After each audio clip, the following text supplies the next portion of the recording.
life can be strange. A few weeks ago I was sitting in my medical clinic helping people with chronic illness get better. Now I'm sitting at home filling out legal reports, coping with financial worries and having panic attacks. I suppose that's one of the side effects of being an emergency physician. I was always trained to think of the worst case scenario, and that's what I've been doing. So then I decided that instead of sitting around having panic attacks, I'd fill that time with doing what I love, which is yoga, breath work and reading. Because what I'm going through, ultimately everybody goes through. Everybody goes through a crisis in their lives. And there's no point in me reinventing the wheel, because a lot smarter people than me have been through these things before and worked out coping strategies for crisis. So I've surrounded myself with a pile of books I've had stored for years, written about resilience at times of crisis. And I'm going to make a video series as I go through these books and talk about what I've learnt from them. People on YouTube always say like and subscribe. I don't mind if you do, I don't mind if you don't. I'm making these videos for me. I'm making these videos for my two amazing daughters, so they know that their dad's going to be okay at this time of crisis, and they'll learn these things for when they ultimately go through them as well. The other reason I realised I had to do this was I teach this stuff. I take wilderness medicine courses and I teach people how to survive in the wilderness. And during those courses we teach stop, think, orientate, plan, take action, the military mnemonic. And I realised I got stuck on think. I was sitting around thinking the whole time, but I hadn't orientated. I hadn't taken note of my assets and my liabilities. I hadn't made a plan and I hadn't taken action. I also realised I lost my purpose in life, which was helping other people getting well.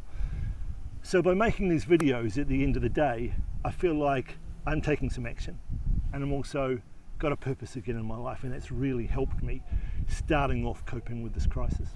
So today's lesson, today's first reading, comes from Marcus Aurelius, the great Roman emperor and Stoic philosopher, described as the last of the 5 good emperors. So what I'm going to do is I'm going to read a little bit from his book, something that meant something to me, and I'll read it slowly because Marcus kind of wrote in a different language to what we might use now. And then I'll give you my take-home message about how it's going to help me. So let's do the first reading. This then remains. Remember to retire into this little territory of thy own, and above all, do not distract or strain thyself, but be free, and look at things as a man, as a human being, as a citizen, as a mortal. But among the things readiest to thy hand, to which thou shalt turn, let there be these, which are 2. One is that things do not touch the soul, for they are external and remain immovable. But our perturbations come only from the opinion which is within. The other is that all these things which thou seest change immediately and will no longer be, and constantly bear in mind how many of these changes thou hast already witnessed. The universe is transformation, life is opinion.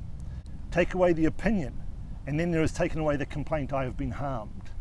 Take away the complaint, I have been harmed, and the harm is taken away. So what can we take from those?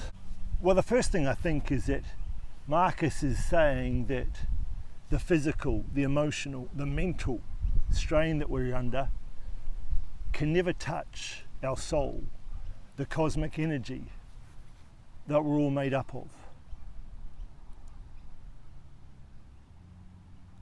And if you go into a cell and into a mitochondria and into an electron,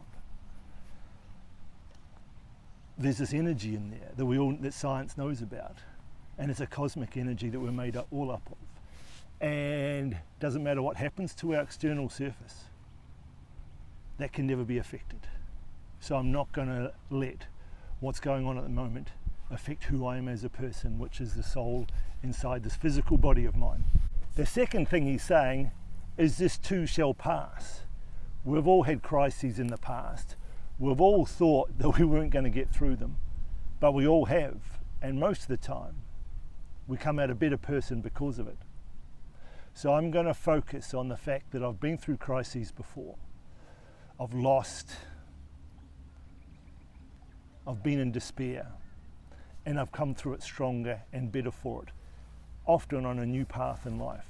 So that's where my focus is going to be, rather than on the fact that I'm stuck in this crisis at the moment.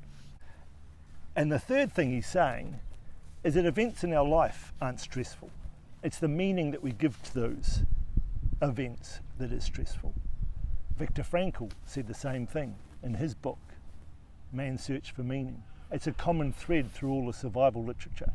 So again, what am I going to do? I'm going to look for an empowering meaning for what I'm going through, rather than a disempowering one. Ultimately, it's the meaning that we give to events which cause us to be stressed or not stressed.